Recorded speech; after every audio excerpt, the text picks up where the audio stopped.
Eh bien le bonjour à toutes et à tous, c'est Cryptéo, on se retrouve comme d'habitude pour faire le point sur les news macro, éco, crypto. Tu te retrouves dans le format en à peu près 10 minutes, on va dire, comme ça au moins on est bon. N'oublie pas qu'on vous fait des vidéos tous les jours sur la chaîne de Blockchain Capital, donc si tu as envie d'apprendre, de comprendre comment fonctionne l'écosystème crypto, si tout simplement tu es débutant, intermédiaire ou même expert, je t'invite à t'abonner, à activer la cloche bien évidemment. Et merci d'avance à tous ceux qui lâchent un like sous la vidéo dès le début de la vidéo.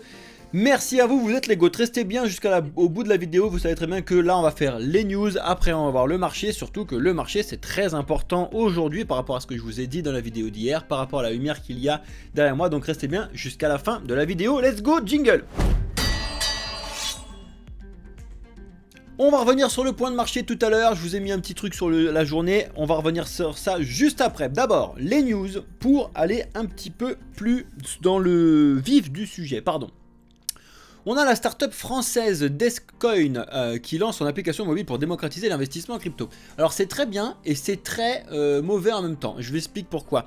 Alors déjà, bon, c'est un échangeur français, très bien, à la rigueur, ok, ça c'est pas le problème. Le problème que j'ai, entre guillemets, c'est sur les applications mobiles de gestion d'investissement et d'argent. Pourquoi je vous dis ça? Parce que absolument à toutes les conférences que je suis allé voir et surtout sur l'aspect sécurité, et j'ai un de mes meilleurs amis qui est expert en sécurité, qui travaille sur Paris, bref je vous passe les détails, il m'a expliqué que la sécurité de nos téléphones était claquée au sol. Voilà, pour le dire aussi simplement que ça, c'est ça, c'est à dire que absolument tout ce que vous mettez sur vos téléphones c'est récupérable par des très bons. Donc si c'est des photos de vous éclatées, de toute façon c'est pas grave, hein, voilà, c'est pas non plus quelque chose de très compliqué. Par contre, si vous commencez à arriver sur des applications de gestion d'argent et vous commencez à mettre énormément d'argent dessus, là ça commence à potentiellement être un problème, d'accord?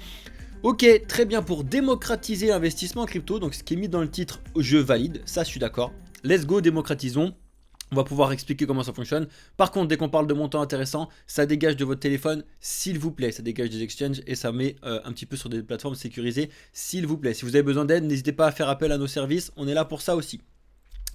On continue avec Anatoly Yakovenko. Alors ceux qui ne le connaissent pas, c'est le créateur de Solana. Et on revient 2 secondes sur le Solana Phone, justement pour rester sur la partie téléphone. Alors pour ceux qui ne le savent pas, ils en ont vendu que 2200. Alors déjà pour ceux qui ne savent pas, oui, Solana a sorti un téléphone censé être super sécurisé avec la blockchain, etc. Sauf qu'en fait c'est quand même toujours un téléphone avec toujours les problèmes de téléphone. Bref. Donc ils en ont vendu que 2200, alors qu'ils auraient dû en vendre au minimum 25 000 à 50 000 pour pouvoir faire quelque chose d'à peu près sérieux. Je ne sais pas trop ce que ça va donner. Personnellement, autant j'aime à peu près le projet Solana, je trouve que c'est intéressant, un bon concurrent à Ethereum, très bien, mais l'utilité de mettre un téléphone là-dessus, je ne le vois pas du tout. Pour moi, c'était de l'argent vraiment gâché, mis sur quelque chose qui sert à rien. Voilà. Si tu l'as acheté ou si ça t'intéresse, n'hésite pas à me mettre ça en commentaire, que je vois un petit peu si dans les 2200 il y a des abonnés à nous qu'on en pris, ne serait-ce que un, ça serait intéressant. Si tu l'as, dis-le. Et regarde les commentaires des autres, s'il y en a un qui l'a fait dans la commu.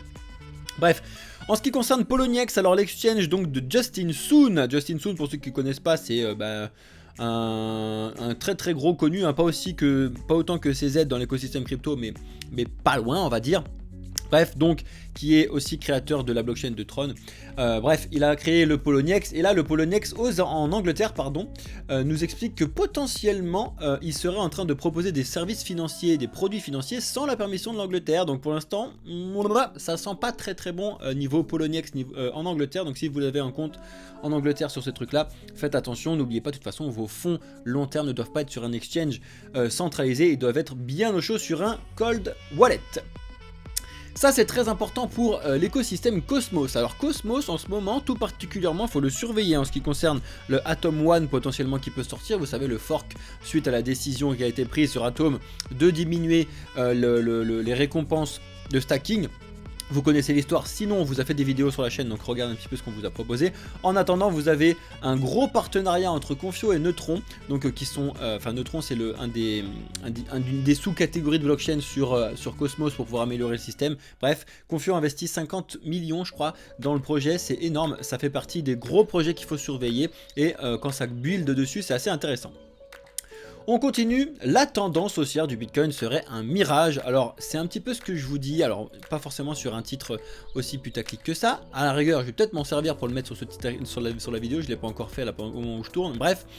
Mais c'est ce que je vous dis depuis des semaines, voire des mois, faut faire très attention, c'est beaucoup les gros qui sont en train un petit peu de manipuler Bitcoin. J'aime pas trop dire ça comme ça parce que n'oubliez pas que Bitcoin est beaucoup plus fort et décentralisé que n'importe qui d'autre, donc la manipulation est très compliquée, mais elle peut encore se faire tant qu'on est petit. Et oui, vous pouvez peut-être pas me croire, mais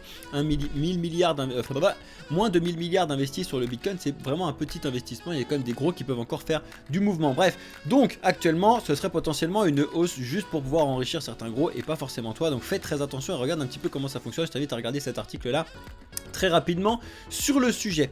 Ça c'est un autre rappel et qui vous fait un petit bilan sur ce qui se passe avec ces aides. Il y a le plaidoyer qui a enfin été accepté par le juge, donc c'est bon, on avance sur cette partie là. N'oubliez pas que bien évidemment on a les 4 milliards 3 payés de Binance aux États-Unis. Alors les États-Unis là c'est jackpot, cling cling, allez envoyez la purée, on va pouvoir construire des trucs, c'est incroyable hein, mais bon bref, c'est un petit peu avec votre argent finalement que ça se passe ces trucs là, enfin notre argent, mon argent, bref. CZ lui a dû débourser 175 millions de dollars pour rester en liberté conditionnelle et pour l'instant il risque jusqu'à 18 mois de prison. Son procès se tiendra en février, on sera au courant de tout ça, on vous tiendra comme on l'a fait avec celui de SBF. On continue avec John Bollinger, bref je sais plus comment tu dis, Bollinger, bref, qui explique que selon lui, un petit peu ce que je vous mets derrière, le rouge, un petit peu ce que je vous dis actuellement, faut faire très attention. Selon lui, le top local de Bitcoin aurait été fait. Attention, affaire à suivre. On continue avec des informations très importantes qui potentiellement mettent le bazar sur le marché et on le voit même en direct. Regardez ce qui se passe aujourd'hui, c'est potentiellement à cause de ce type d'annonce là. Vous n'oubliez pas que cette début de semaine, lundi, on a eu BlackRock qui a refill une demande d'ETF auprès de la SEC. Donc ça signifie qu'ils écoutent ce que la SEC leur dit et que ça avance et qu'on avance envers une approbation. Donc ça paraît génial. Sauf qu'au milieu, il y a ça. Et il y a ça qui est une grosse catastrophe.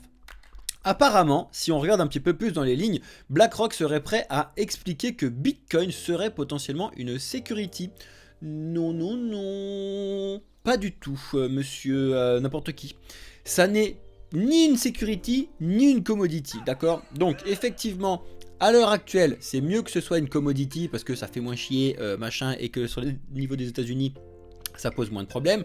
D'accord, mais dans les faits, ça n'est ni l'un ni l'autre. Une commodity, ça a été inventé à une certaine année parce que il y avait des choses qui étaient dessus, très bien. Les securities, ça a été inventé à une autre année parce qu'il y a des choses dessus, très bien. Les cryptos, l'écosystème blockchain, etc. Ça doit être une nouvelle chose, point, barre, terminé. Faites des lois, s'il vous plaît, intéressantes plutôt que d'essayer de faire n'importe quoi. On continue et il y a 1000 Satoshi era Bitcoin, on appelle ça comme ça. Donc c'est des Bitcoins de l'ère Satoshi parce qu'ils ont été minés, tenez-vous bien, en 2010.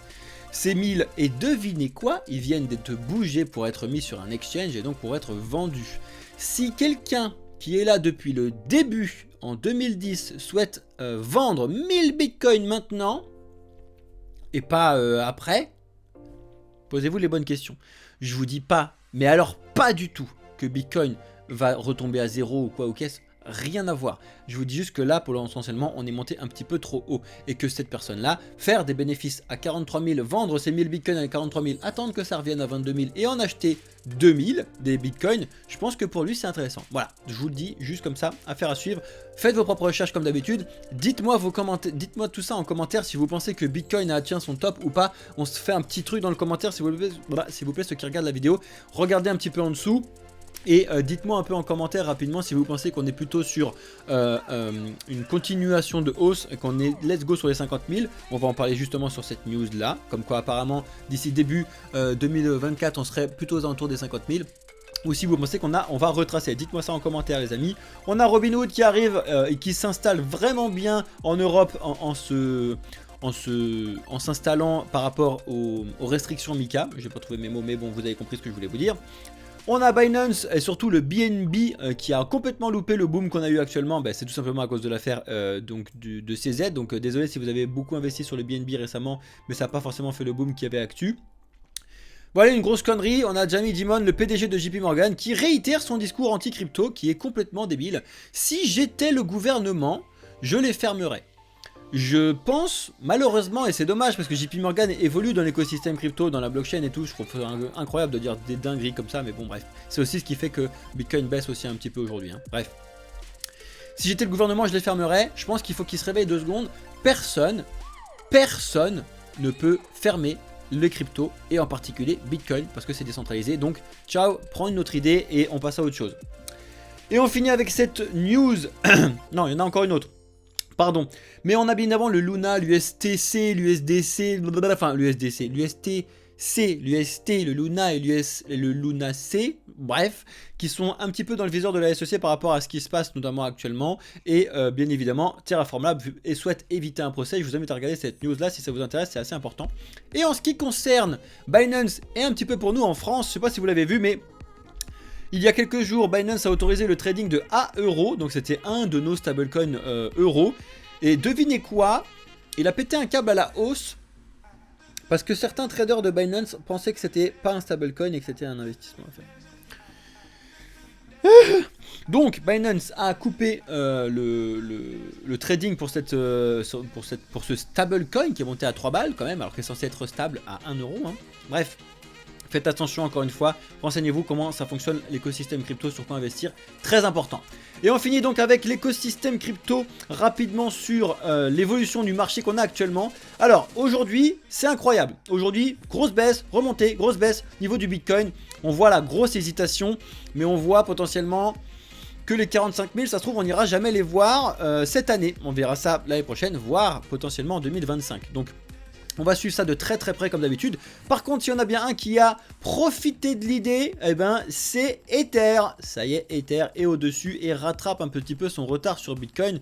Vous pouvez le voir notamment sur la paire Ether-Bitcoin. Regardez-moi ça, comment Ether surperforme le Bitcoin depuis cette nuit, c'est incroyable. Le Solana également, qui allait reflirter avec ses 67. Là, attention, moi je mets un petit red flag de nouveau sur le Solana. On est revenu tester ma zone des 67. Affaire à suivre, affaire à suivre, affaire à suivre. Mais bon, très très intéressant. En ce qui concerne les annonces macroéconomiques, je n'ai pas mis à jour la page tout à l'heure. Vous le savez, ce matin, on a eu le GDP qui est tombé et on a bien fait de la merde. Voilà, je suis désolé de dire comme ça, mais c'est vraiment vraiment ça. On a bien fait du 0, du 0 et du moins 0,1. Donc c'est vraiment une belle catastrophe. C'est-à-dire qu'on n'a pas d'augmentation économique en Europe. Donc c'est vraiment pas foufou. Et demain, je vous explique ça et on finit la vidéo là parce qu'on a dépassé un petit peu les 10 minutes. Demain, on regarde ce qui se passe niveau de chômage et du sentiment du consommateur. Regardez ça demain, ça va être très important. On sera en live comme d'habitude. Si vous regardez la vidéo demain, regardez donc ce soir la vidéo, le live ensemble sur Twitch et sur TikTok. Merci à toutes et à tous d'avoir regardé cette vidéo. J'espère que ça n'a pas été trop long. Et j'espère que vous avez lâché vos commentaires comme je vous l'ai demandé sur le truc. C'est top pour pouvoir faire ce petit sondage. Merci à ceux qui ont lâché un like et bienvenue dans le futur à tous les nouveaux abonnés. C'était Cryptéo pour le projet Blockchain Capital. Ciao les amis!